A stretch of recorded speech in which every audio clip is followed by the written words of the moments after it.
Salut, je m'appelle Jean-Nicolas Véraud. Vous le savez peut-être, mais j'ai 3 enfants. Donc, les bras bien remplis. Ah, et ça, c'est Colette. Des petits et des gros problèmes de santé, on en a vécu, puis on en vit encore. On en vit tous d'ailleurs. Des bobos ou des conditions plus ou moins graves, parfois gênantes, parfois cocasses, parfois tabous, et qui nous créent toutes sortes d'angoisses. Dans cette nouvelle saison du balado Ma santé sans tabou, je vous ouvre les portes de chez moi. C'est dans mon petit cocon que je vais accueillir les pharmaciens et pharmaciennes propriétaires affiliés à Brunet qui vont nous aider à apaiser nos inquiétudes du quotidien. Là où je continue de recevoir mes courriers du corps, les histoires vraies de personnes qui vivent des problèmes de santé ou des conditions particulières. Aujourd'hui, on parle de vaccination avec l'histoire de Sam, 21 ans.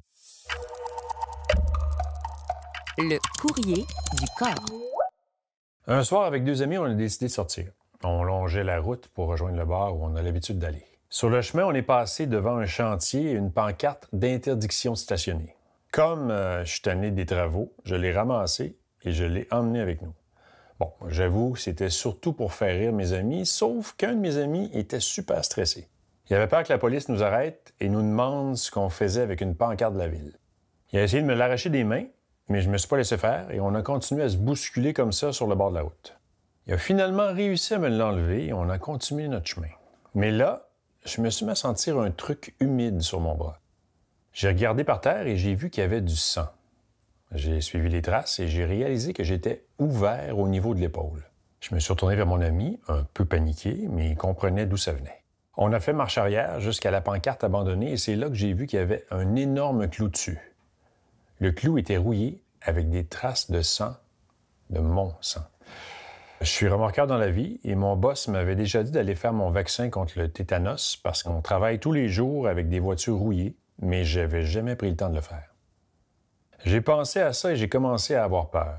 Je suis rentré chez moi pour désinfecter la plaie et le lendemain, j'ai appelé la pharmacie.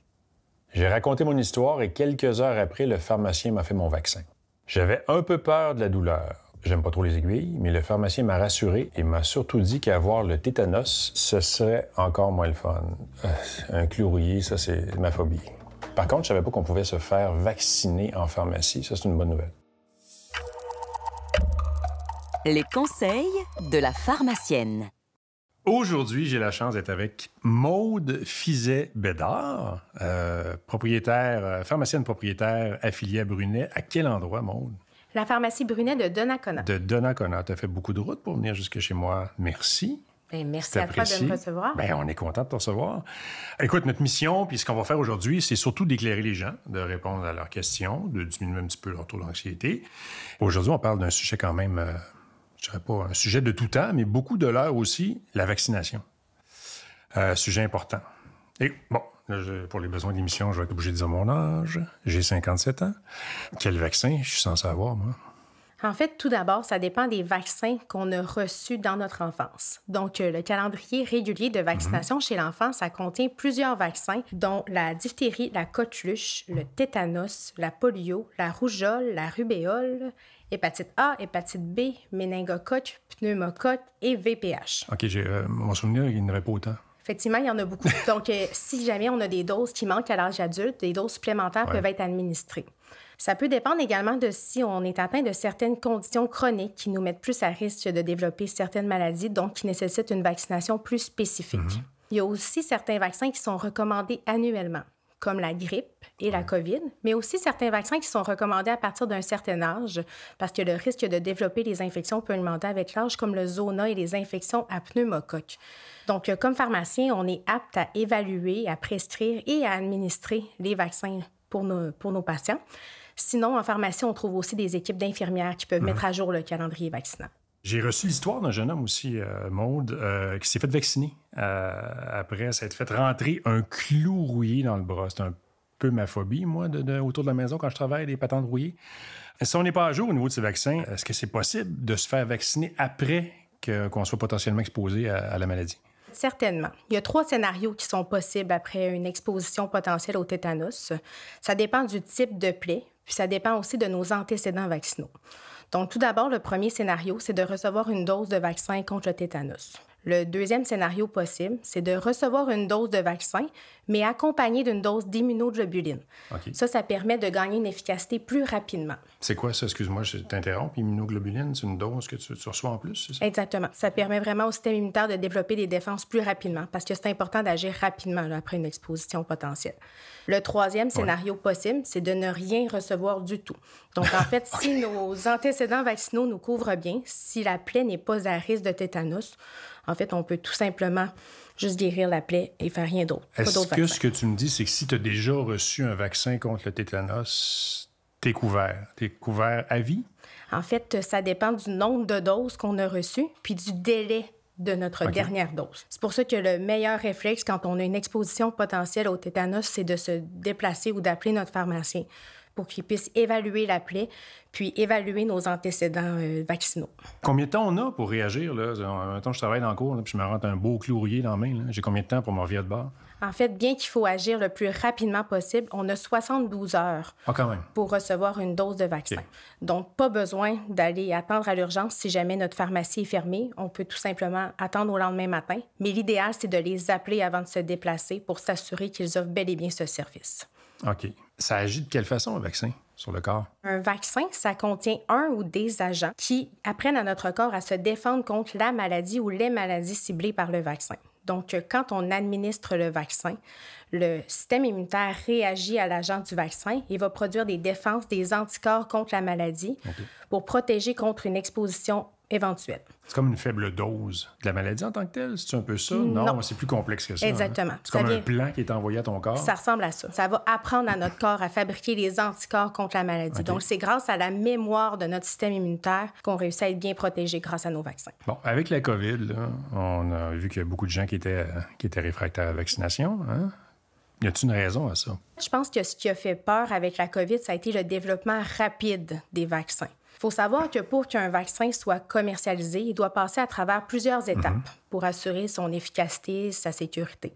Ce qui a fait que ça a été plus rapide pendant la COVID, c'est qu'en fait, on était en situation d'urgence sanitaire. Donc, tous les scientifiques travaillaient avec le même objectif, soit de développer une mesure de protection. Mais ça ne veut pas dire que les étapes de sécurité et d'efficacité n'ont été sautées, là, évidemment. OK. Donc, plus de moyens, plus de gens qui travaillent en même temps sur quelque chose, le résultat est arrivé plus rapidement. Tout à fait, tout à fait. Ça peut être quoi, les effets secondaires d'un vaccin en général? Donc, en général, les effets secondaires sont assez banals et sont passagers. On parle principalement d'inconfort au site de la vaccination. Donc, de la rougeur, de la chaleur, de la douleur, de l'enflure. Tout ça, ça peut être atténué par des compresses froides qu'on applique au site de la vaccination. Sinon, c'est possible aussi de développer des symptômes de style pseudo-grippaux. Donc, on parle de fièvre, de courbatures, de maux de tête, de nausées. En général, c'est très passager. Puis c'est attribué au fait que le système il travaille à développer les anticorps. Si jamais c'est trop incommodant, notre pharmacien peut nous recommander des analgésiques ou d'autres médicaments pour soulager ces effets-là. Tu vois, c'est un peu ça, moi, le vaccin de la COVID, là, pendant un petit 24 heures, 48, tu avais un peu d'effet grippaux après. Exactement. C'est assez fréquent, là, en fait. Mais généralement, au bout de 48 heures maximum, on a pas mal libéré ces symptômes. Aujourd'hui, est-ce qu'il faut continuer à se faire vacciner contre certaines maladies qui circulent presque plus ou plus du tout? Oui, c'est très important. En fait, grâce à la vaccination, on a pu éradiquer plusieurs maladies très graves qui se transmettent facilement, comme la diphtérie et la rougeole. Le fait de relâcher sur la vaccination de ces maladies-là peut favoriser leur retour. Donc, c'est vraiment important de respecter les consignes de la santé publique à ce niveau-là. On entend beaucoup parler de la coqueluche en ce moment. Est-ce que ça fait partie de ces maladies-là, ceux qui font un retour? Parce qu'on a, mettons, négligé un peu la vaccination? On remarque une hausse des cas là, actuellement au Québec. Cette maladie, la coqueluche, est naturellement cyclique. Mais on peut penser là, que la réticence des gens à la vaccination ou le relâchement de l'effort vaccinal peut amener une hausse des cas. Donc, c'est très important de respecter les consignes de la santé publique, donc de respecter le calendrier de vaccination pour être sûr justement qu'il n'y ait pas un retour de ces maladies en force. Quel vaccin on peut recevoir en pharmacie? En fait, tous les vaccins peuvent être prescrits et administrés en pharmacie, à l'exception de celui contre la fièvre jaune. En fait, il y a seulement certaines pharmacies qui ont l'autorisation de l'administrer. La fièvre jaune? Oui, exactement. J'ai comme l'impression que c'est une maladie du Moyen Âge. Effectivement, c'est une maladie un peu plus exotique que la coqueluche là, qu'on discutait. Il n'y a pas beaucoup de coquilles jaunes. Puis, en pharmacie, il peut aussi avoir certaines exceptions concernant l'âge du patient qu'on peut vacciner, puis également les critères de gratuité pour certains vaccins. C'est pour ça que c'est important de se renseigner auprès de son équipe en pharmacie si on désire recevoir des vaccins pour nous ou notre membre de notre famille pour voir qu'est-ce qui est possible. On comprend quand même que certaines personnes négligent la vaccination. Qu'est-ce que tu as envie de leur dire? La vaccination, c'est un choix bien personnel, mais il ne faut pas oublier que la vaccination, c'est la meilleure façon de protéger les personnes les plus vulnérables qui nous entourent. Alors, si on hésite à le faire pour nous, bien, faisons-le pour ceux qu'on aime, pour ceux qui nous entourent. On le sait que la vaccination, c'est une façon très sécuritaire et efficace de freiner la propagation de certaines maladies. La santé de notre population, ça demande un effort de tous. Donc, moi, je dis, allez-y, allez vous faire vacciner, c'est important. Pensez aux autres. Tu as tout à fait raison. Les questions du public. Comme tu vois, je pose beaucoup de questions. Je peux être honnête, parfois un peu anxieux. Je vais sur certains forums, essayer d'avoir des réponses à mes mots, mes problèmes. Puis en même temps, ça m'arrive de croiser des gens qui posent des questions intéressantes, puis j'en ai répertorié quelques-unes que j'ai le goût de te poser. Ça te tente-tu? Parfait. T'es prête? Je suis jeune et en bonne santé. Bon, j'ai l'impression qu'on parle de moi un peu. Est-ce que je dois me faire vacciner tous les ans pour la grippe? On sait que la vaccination antigrippale est recommandée pour certains groupes en particulier. Donc, on parle des femmes enceintes, des jeunes enfants, des personnes âgées et les personnes souffrant de maladies chroniques. Mais bien qu'on soit en bonne santé, c'est une bonne pratique de se faire vacciner annuellement parce que la vaccination permet de diminuer la transmission de la maladie, de réduire les risques de complications et de protéger les plus vulnérables autour de nous. Est-ce que si je me fais vacciner, je risque de contracter la maladie pour laquelle je veux être immunisé? Non. C'est un mythe qui est trop répandu que de penser que de se faire vacciner peut donner la maladie pour laquelle on se fait vacciner. Souvent, les gens confondent les symptômes qu'ils ont post-vaccination, comme la fièvre, des courbatures, aux symptômes de la maladie en soi. Mais c'est plutôt les effets secondaires du vaccin qui démontrent que notre corps est en train de développer l'immunité contre l'éventuelle maladie. Ah, là, c'est clair. Troisième question, Maude. Celle-là vient me chercher. Particulièrement parce que je l'ai entendu, alors que ma grande est autiste de haut fonctionnement. Qu'en est-il des rumeurs que certains vaccins causent l'autisme? C'est un mythe qui est trop répandu, mais on sait qu'il y a un consensus clair dans la communauté scientifique qu'il n'y a vraiment aucun lien entre l'autisme et les vaccins. En fait, ce mythe-là a été répandu suite à une étude qui a été réalisée à la fin des années 90 par un médecin gastro-entérologue, Dr. Wakefield. Il avait réalisé une étude avec seulement 12 enfants, puis il avait établi le lien entre le vaccin et l'autisme. Mais en fait, depuis, cette étude a été révisée, elle a été identifiée comme étant frauduleuse, donc elle a été retirée même des publications scientifiques suite à ça. Ça reste un mythe qui est vraiment trop répandu, puis en fait, qui peut contribuer à la réticence de certains parents à la vaccination. Bien justement, regarde, ici, on a une question. J'ai moins de 18 ans et mes parents sont contre le vaccin. Mais je vois partout que c'est dangereux pour moi de ne pas me faire vacciner. Est-ce que je peux me faire vacciner sans leur consentement?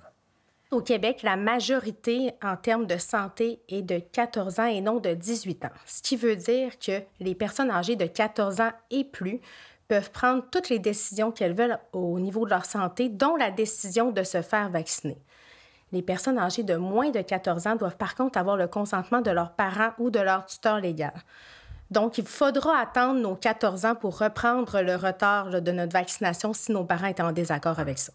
Puis même là, on sait que ça peut créer des enjeux familiaux aussi. Effectivement. C'est pas évident. Effectivement. Je te remercie infiniment, Maude. Bien, merci. Tu nous as éclairé, tu as répondu à nos questions.